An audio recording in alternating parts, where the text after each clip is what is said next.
Hello, my name is Bob Cox, and this is Coxnotes.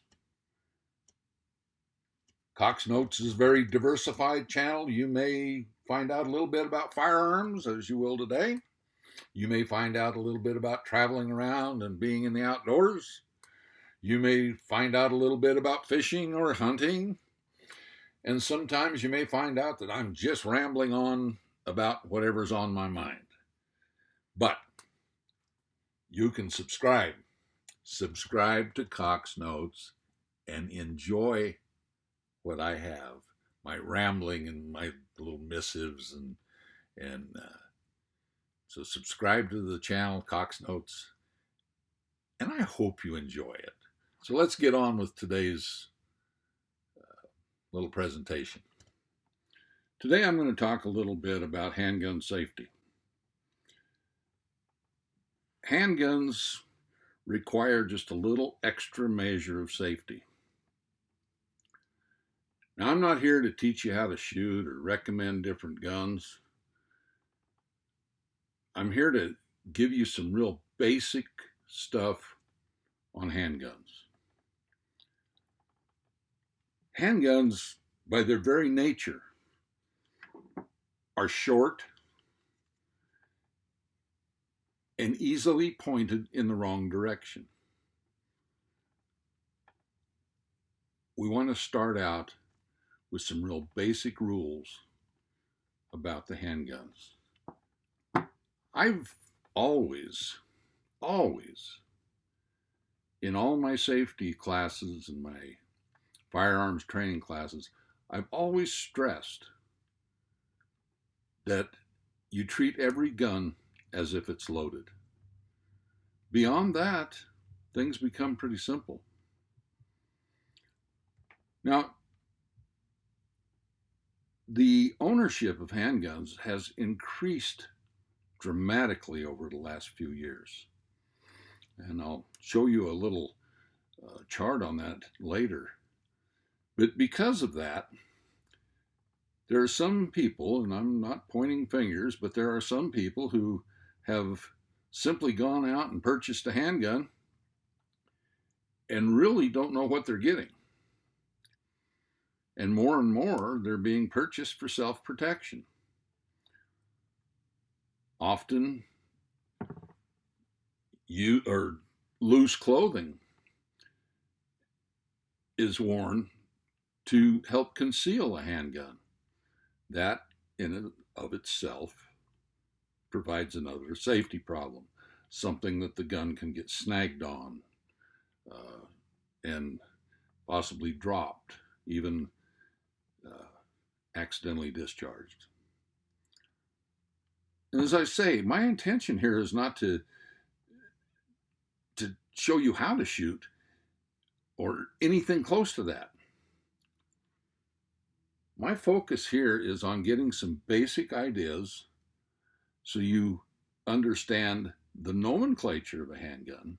And there again, I'm very, very adamant that the more you know about a piece of equipment, whether it be a big Caterpillar loader or whether it is a handgun, the more you know about it, the more likely you are to use it safely. So let's talk about some of this. There is a myriad of handguns available out there.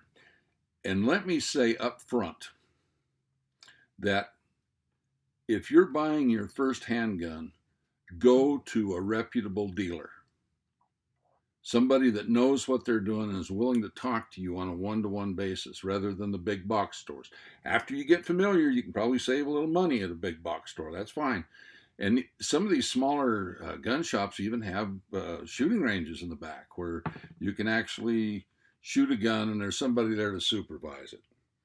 So take advantage of that if you can when you're buying that first handgun. You should also obtain some basic instruction, hands-on instruction. You can't learn how to be really safe by sitting here and watching me do something. The real safety procedures come when you have your hands on. So please do that. Get your hands on and learn how, pick one handgun at a time, learn about it, and learn the safety mechanisms of that gun. Now, basically, handguns fall into, I'll put it for the purposes of this, I'll put it into three basic groups. First off, you have the single action revolver. And I have a single action revolver here. And as you'll see in some of the accompanying photos too, single action is simply this. There's one way to shoot it, and that's to cock back the hammer all the way back before the trigger's pulled. And as always, let me demonstrate here, we're checking to make sure that there's no cartridges in the chamber. Okay, so a single action revolver, you cock, pull the trigger, and it fires. Now the reason that I chose this particular single action revolver, it's a much older model than what's available now. After the mid-70s or so, these became much safer. And the safety on this gun was considered to be a half cock. It was never a good safety. And the other problem was if you had the hammer all the way down, it rests against the firing pin. And I'll reiterate that a little bit later. So that's a single action revolver. The next thing is the double action revolver. Again, all the chambers are empty. And always check. It does not hurt to check twice. Now the double action revolver can be fired two ways. You can fire it just like you did the single action by pulling the hammer back and then firing it. Or you can cycle the trigger, and it takes a much harder pull to get that shot off. So two ways to shoot, double action. Another type of revolver is the double action only revolver. This particular one is a Smith and Wesson Bodyguard. You'll notice there's no exposed hammer on it. Again, it's unloaded. Hope you can see that. Okay. This gun shoots double action only and only contains 5 cartridges. Very compact. This is a popular concealed pistol. Excuse me. This is a popular concealed revolver. So it's double action only. You have to consciously pull the trigger, rather tough trigger pull, and you can hear it has a hammer in there, it's just not exposed. So that's the double action only revolver. The other typical handgun is a semi-automatic. Now, semi-automatics can come in, I couldn't begin to cover all of the different semi-automatics. Now this is a model 6906 Smith and Wesson. It's a little bit different than a lot of the semi-autos. This has what's known as a decocker on it. Now, there are pros and cons, again, to the decocker. This is a gun I became very familiar with when I was in law enforcement. It was my duty gun for several years, and I became very accustomed to the decocker on it. It's a little bit nerve-wracking the first time you use a decocker. Now again, let's make sure that it's unloaded. Okay. You notice when I cocked it here, when I brought the hammer back, then the hammer stayed back. And if I had chambered a new cartridge into the chamber, it would technically be ready to shoot. But if I wanted to put it in my holster and carry it safely, I would decock it. Now this lever right here, and it's ambidextrous, there's the same thing on both sides of the pistol, it decocks the gun.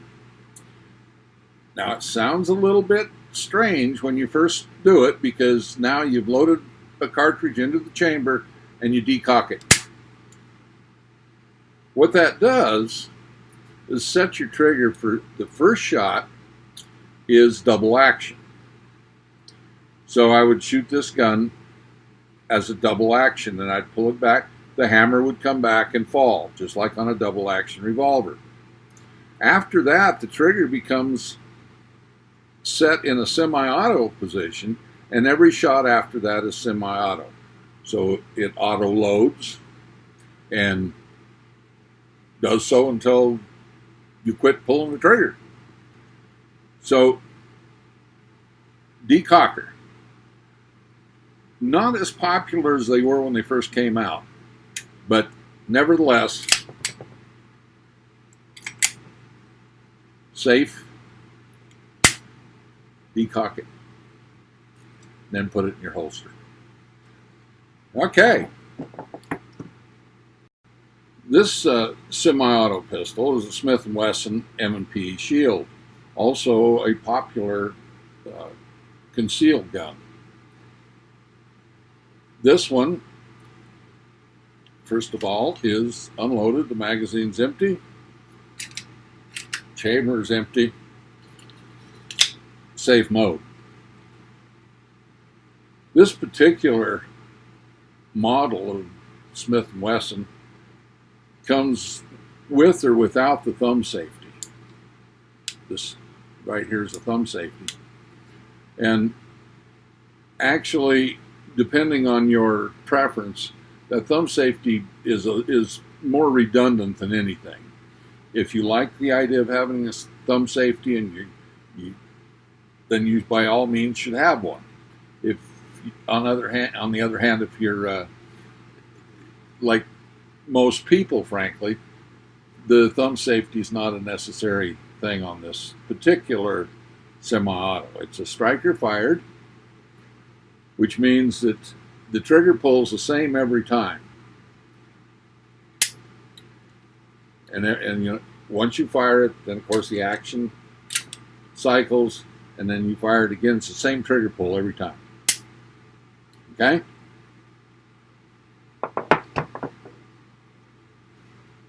And again, I'm going to show you photographs and further describe these as we go along. The 1911 style handgun and pistol became very popular. Now, 1911 signifies the year, so these things have been around a long, long time. And recently, in the last few years, many, many manufacturers have started using that 1911 style. This thing is loaded with safety features. It has some pros and cons on it. One of the cons has always been that most 1911s early on people were told that locked and cocked was a safe way to carry them. In other words, the hammer could be back, and it could be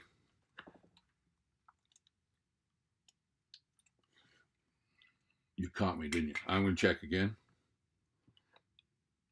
No rounds in the chamber. Nothing. No rounds in the magazine, excuse me, and none in the chamber. Okay. So you can carry this in this position and do so safely. Again, there are agreements and disagreements on this, but there's several different safety features on the 1911. One, it has a thumb safety, which is a hammer block safety. It also has a grip safety. This gun cannot be fired unless this part of the handle, if you will, is pressed down. So it can't be fired right now. But if I grab it, push the thumb safety off, it'll fire. And it is semi-automatic. So after that, it just keeps going until you're out of, every time you pull the trigger, until you're out of ammunition. So that's kind of the basic kinds. Now, now we know the difference between, people have often asked me, well, what's the difference between a pistol and a revolver? Well, mostly it's a description. The revolver holds all the cartridges, extra cartridges in the cylinder. The pistol has a magazine. Okay, fits up in the handle. Okay, but they're both handguns. There are all kinds of different, that you could just go on and on and on if you started getting into all the manufacturer stuff and the various differences from one manufacturer to another. You'd never cover them all. And that's not my intention here. So one thing that I do want to point out is I really hate the term accidental discharge. And you'll hear me use it once in a while, but that's more out of habit than anything else. But more often than not, those so-called accidental discharges are negligent discharges. If you're familiar with your handgun, you're familiar with the safety features, you've had some good training, some hands-on training, then accidents don't happen. So let's remember that it's our responsibility. I'm not going to get into a bunch of political stuff here. I'm obviously a very big Second Amendment man. Otherwise, I wouldn't be doing this kind of stuff. But let's remember that it's our responsibility as gun owners to be safe with those and to take care of them in such a way as to prevent unauthorized persons, uneducated persons from obtaining one of our guns. So it is completely up to you. I'm telling you now that as a basic rule, I say, no loaded guns in the house. Well, if you have a gun for self-protection in your house and you're sure that's what you need and you are familiar with the firearm, then it's your responsibility to see to it that that gun is kept in a safe way. So the access is limited to you. It's limited to the people that are properly trained. And it's limited in such a way as it cannot be stolen from you. People that steal guns aren't going to go out and handle them safely. They're going to do something illegal with them. So keep your guns in such a manner as to prevent theft. That, as far as I'm concerned, is a safety concern too. So let's get back to some of the basics on some of these handguns that I've shown you. We'll look at a few pictures and then I'll be back with a few more comments. Before I go too much farther, I want to remind you that you can subscribe to this channel and do me a great favor. Just because I pick up a Smith and Wesson, or because I pick up a Kimber, or because I pick up a Ruger, doesn't mean that I am endorsing those products. It means that that's the one that was available to me for this particular demonstration. So Become familiar with the different brands. Pick one that fits you and your need. Okay? Okay, we'll be back in just a moment with some photographs of these and a little further demonstration.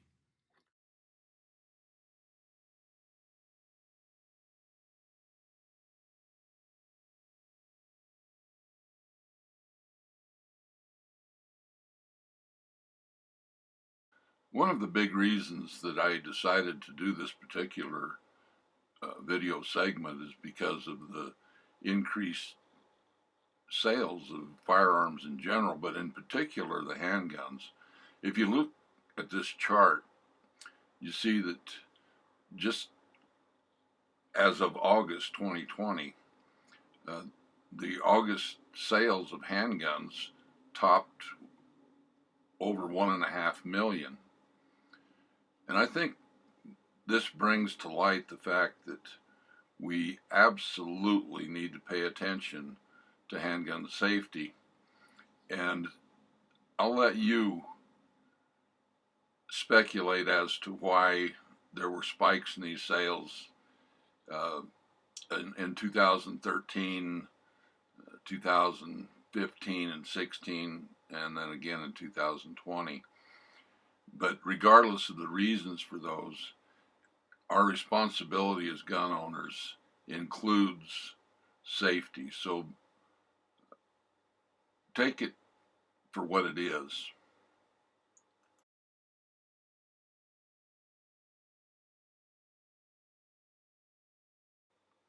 So let's go back and review some of the basics that I've covered before. And note that first off, we're going to talk about this single action revolver one more time. And again, this is an older single action revolver, and it's shown with hammer down, which is not a very good situation if the chamber is completely loaded with cartridges. The hammer is resting against the firing pin, the firing pin is resting against the cartridge, and uh, subject to some things happening that shouldn't happen. So keep that in mind if you buy an older gun. And also keep in mind that a firearm will last several generations if it's taken good care of. Most modern single action revolvers, that's those built after the mid 1970s, have what's called a transfer bar that prevents the hammer from resting down against the firing pin and prevents the gun from firing unless it's actually cocked and fired that way. A much safer version, and something that you need to be aware of if you're purchasing a single action revolver, particularly a used single action revolver. Most of the modern ones, like I say, are rendered safe to carry with 6 rounds in the, or however many 6 rounds in the cylinder. The Smith and Wesson Model 66 that I referred to earlier is a very typical double action revolver. It can be shot 2 ways. You can cock the hammer back, or you can merely cycle the trigger, which rotates the cylinder, brings the hammer back, and causes it to fall down on the firing pin. Also available are the double action only revolvers.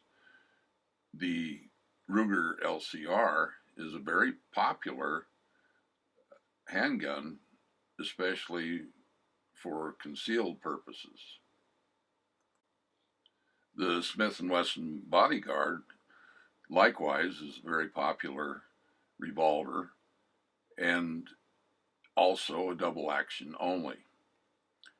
They do have a hammer, but can only be fired in a double action manner. In other words, the trigger has to be pulled completely back, rotating the cylinder, bringing up the next live cartridge, and then the hammer falls and causes the gun to fire.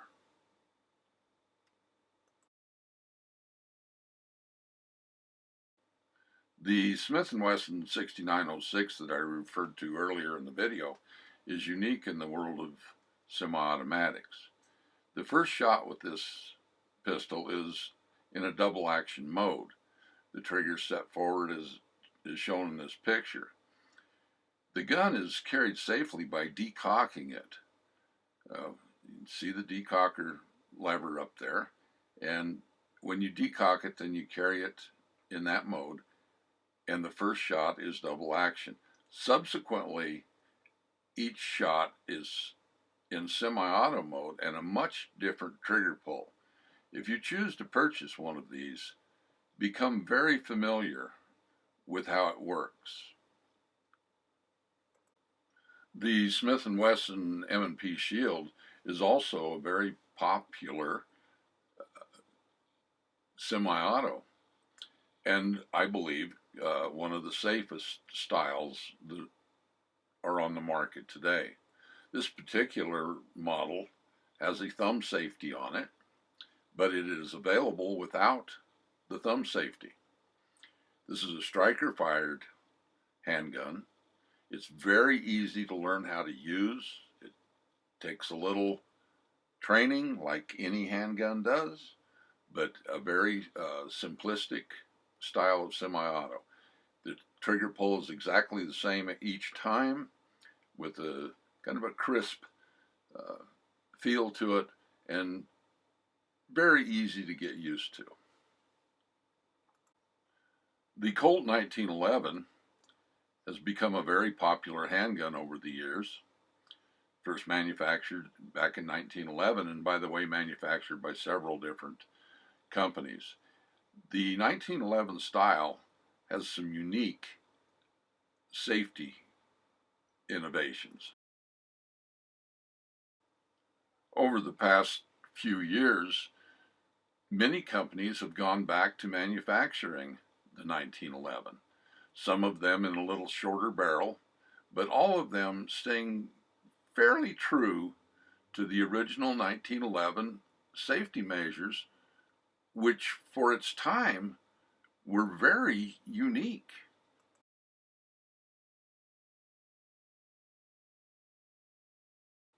The original government model 1911 had both a thumb safety and a grip safety.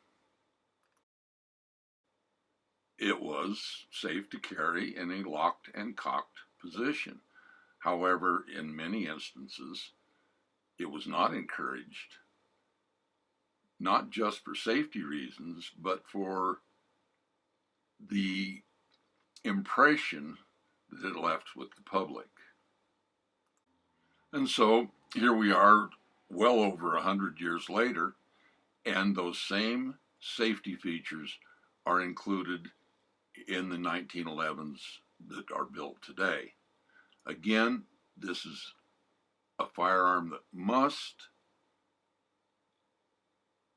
be handled in a different way than many others. A little hands-on training is the best thing in the world.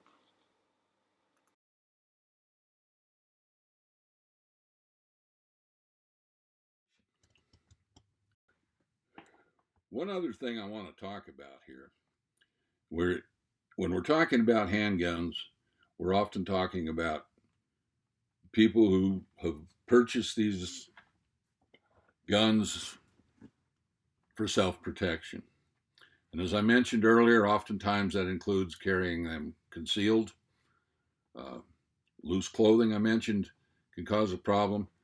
But also when you're getting your first handgun, or even later when you start figuring out what you kind of need and you get some good hands-on training, pick a holster that's appropriate. There's a lot of leather holsters around, some good, some not so good. Some have snap holders on them, some don't. Some just grip the firearm. There's a lot of these plastic ones out with, I'm not a big fan of them. They're kind of bulky and hard, but a lot of people have found that they like these type of holsters. I think it makes a small gun pretty big, but again, it's all in preference.